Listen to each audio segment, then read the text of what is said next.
Our first lesson this morning is from the Book of Kings.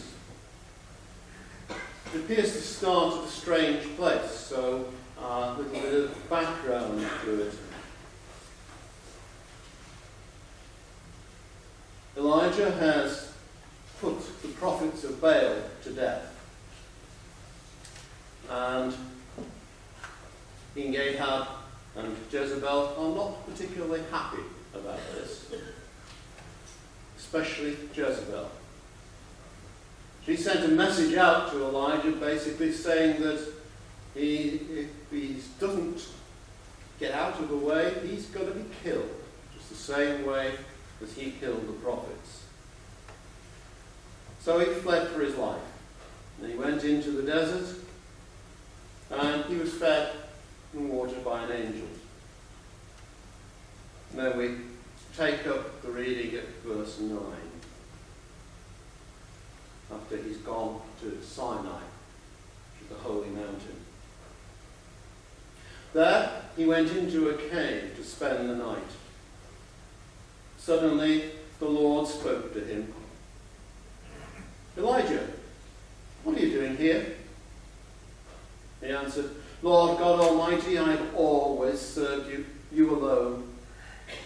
But the people of Israel have broken the covenant with you, torn down your altars and killed all your prophets. I'm the only one left, and they're trying to kill me. Go out and stand before me on the top of the mountain," the Lord said to him. Then the Lord passed by and sent a furious wind that split the hills and shattered the rocks. But the Lord was not in the wind. The wind stopped blowing, and then there was an earthquake. But the Lord was not in the earthquake. After the earthquake, there was a fire, but the Lord was not in the fire. And after the fire, there was a soft whisper of a voice. When Elijah heard it, he covered his face with his cloak and went out and stood at the entrance of the cave. A voice said to him, "Elijah, what are you doing here?" He answered, "Lord God Almighty, I have always served you alone. But the people of Israel have broken their covenant with you, torn down your altars and killed all your prophets. I am the only one left, and they're trying to kill me." The Lord said, "Return to the wilderness near Damascus, and then enter the city, and anoint Hazael as king of Syria. Anoint Jehu, son of Nimshi, as king of Israel, and anoint Elisha, son of Shaphat, from Abel-Meholah, to succeed you as prophet. Anyone who escapes being put to death by Hazael will be killed by Jehu, and anyone who escapes Jehu will be killed by Elisha.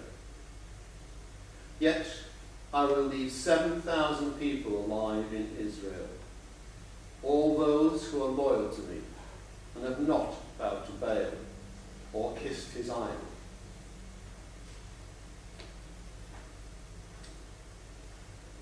Then we turn to the New Testament, to Matthew. This is the account of Jesus walking on the water after he's fed the 5,000 and sent them home. He then goes and tells his disciples to go on to the boat to the other side.